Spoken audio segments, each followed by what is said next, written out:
Now let's talk about the topic of central dogma.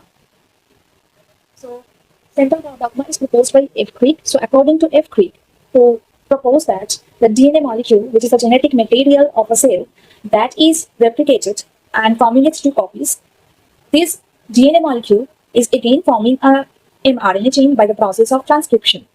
Here, the nucleic acid structure remain the same because both are nucleic acid. This is the deoxyribonucleic acid and this is the ribonucleic acid.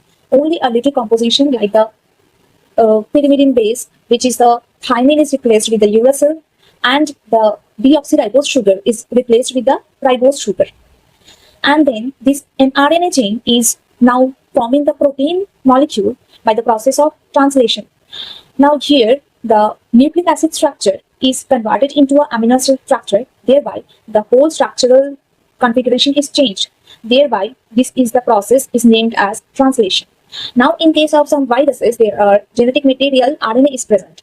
Now, for this, when they are use a host or infect a host molecule, this RNA molecule is forming a DNA by the process of reverse transcription. Hence, it is the reverse process of transcription. Thereby, it is named as reverse transcriptase. So, this is the total central dogma proposed by F. Crick. Now, in recent research shows that some bacteria contain enzyme called DRT7 as defense-related reverse transcriptase 7. So, this acts as an antiviral enzyme which protect these bacteria from bacteriophage. So, basically, this is a protection mechanism of the bacteria.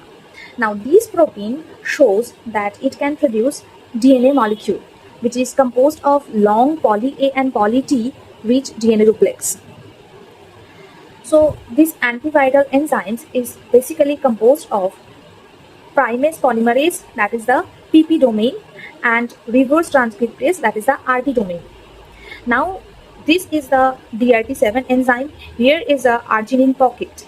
Now, through this arginine pocket, the reverse transcriptase initiate poly T, that means polythymine synthesis, without any template, and that is occurred independently.